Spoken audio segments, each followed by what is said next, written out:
Haven't got a clue. So let's do the final thing that we did last time, but it's really worth doing here. Remember we read, and God considered their works, and they were like blind men groping for the way, and so on and so forth. And he raised up a teacher of righteousness to guide them in the way of his heart. What comes next here? After every plant that my heavenly Father has not planted shall be uprooted.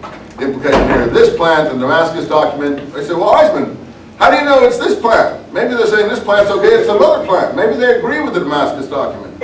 I know they don't agree with the Damascus document because they don't want you to observe purity regulations. The Damascus document says the new covenant land of Damascus is to set up the holy things according to their precise specifications. The holy things are these purity regulations.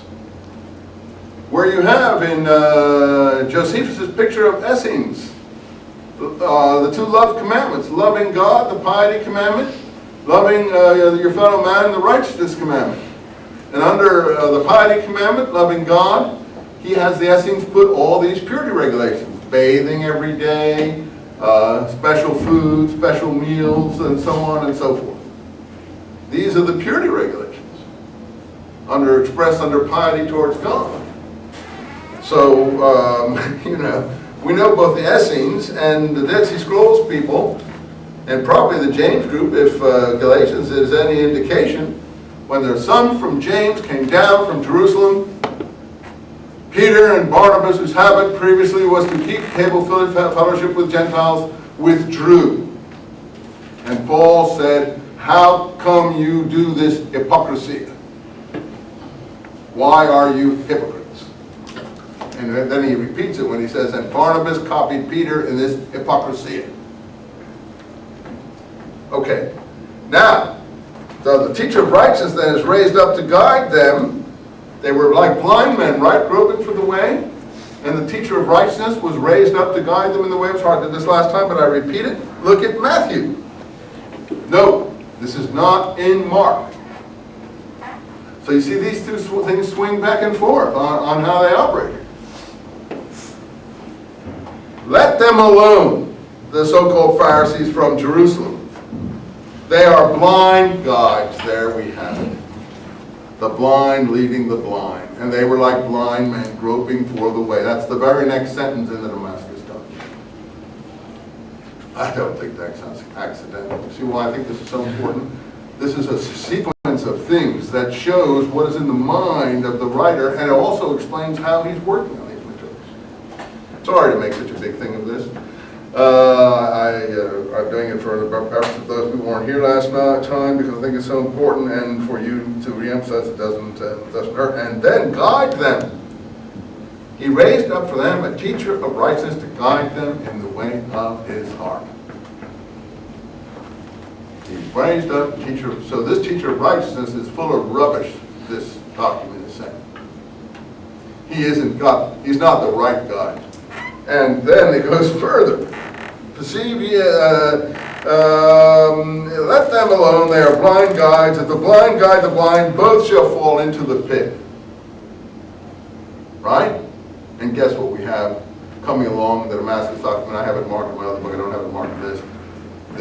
The condemnation of the men of the pit.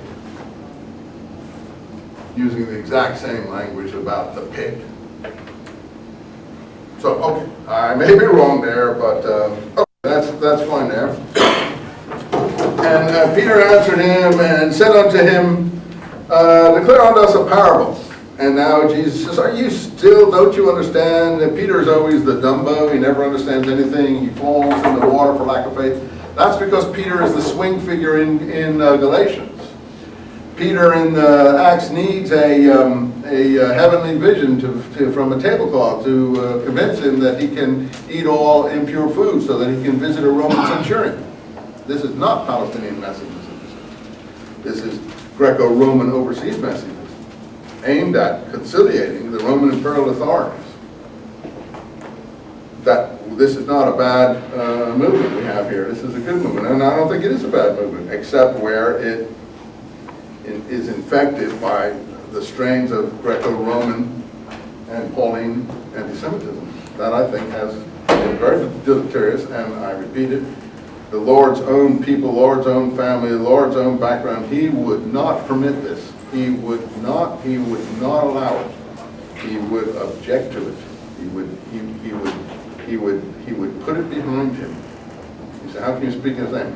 I speak in his name as much as these people dare speak in his name.